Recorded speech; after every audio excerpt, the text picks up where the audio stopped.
కాపాడుకుందాం కాపాడుకుందాం ఉపాధి హామీని కాపాడుకుందాం కాపాడుకుందాం కాపాడుకుందాం ఉపాధి హామీని కాపాడుకుందాం.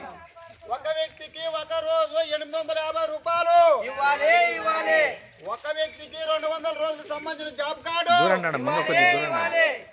కాపాడుకుందాం కాపాడుకుందాం ఉపాధి హామీని కాపాడుకుందాం కాపాడుకుందాం కాపాడుకుందాం ఉపాధి హామీని కాపాడుకుందాం కాపాడుకుందాం ఉపాధి హామీని కాపాడుకుందాం ఉపాధి హామీ పథకాన్ని ఉపాధి హామీ పథకాన్ని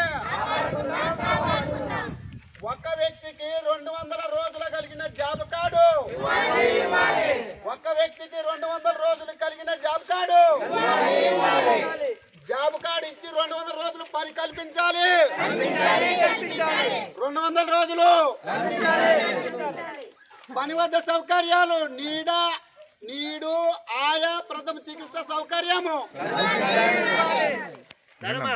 పని కోరిన వెంటనే పని కోరిన వెంటనే పని కోరిన వెంటనే కూలీ డబ్బులు సంబంధించిన వేతనాల రసీదులు ఇవ్వాలి వేతనాల రసీదులు కాపాడుకుందాం కాపాడుకుందాం మొబైల్ ఫోటో క్యాప్చర్ రద్దుపరచాలి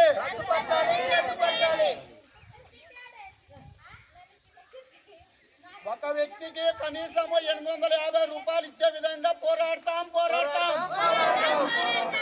ఒక వ్యక్తికి 850 రూపాయలు ఇచ్చే వరకు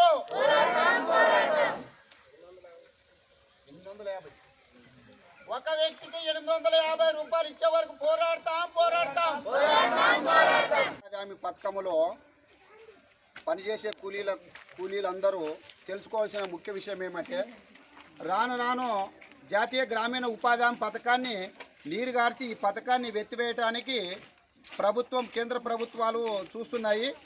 కానీ ముఖ్యంగా ఉద్దేశం అంటే పార్లమెంట్లో 90 గంటలు చర్చించి ఒక పేద కుటుంబానికి కనీసము 100 రోజులు పని చేసుకోవాలని ఆ కాలంలో తీర్మానం ఉపాధి హామీ చట్టంను ఏర్పాటు చేయడం జరిగింది.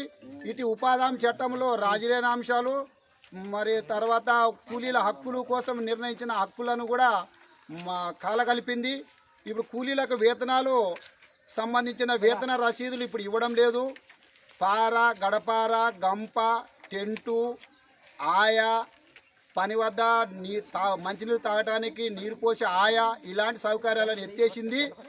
మరియు ఎండాకాలంలో పని చేస్తే కనీసము సమ్మర్ అలవెన్స్ కల్పించే వాళ్ళు ఇప్పుడు అలాంటి సమ్మర్ అలవెన్స్ కూడా కల్పించడం లేదు. అంటే అప్పుడు పని చేస్తే ఒక కూలి 100 రూపాయలు సంపాదిస్తే సమ్మర్ అలవెన్స్ కింద ఒక 50 రూపాయలు కలిసి వచ్చేటివి. ఇప్పుడు అప్పుడు మొత్తం ఆ వ్యక్తి కూలి ఎంత అవుతుంది 150 రూపాయలు అవుతుండే. ఇప్పుడు ఆ సమ్మర్ అలవెన్స్ కూడా తీసేయడం జరిగింది.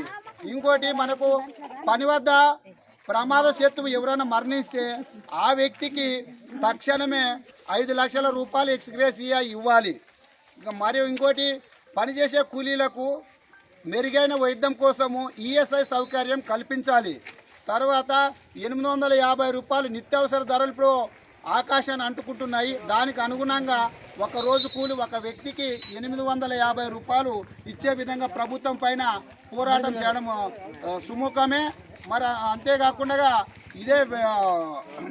ఈ కూలీలను నైపుణ్యం లేని కూలీలుగా అనే పదంను తొలగించి గ్రామీణ ఉపాధి హామీ కూలీలు అనే విధంగా పిలవాలి.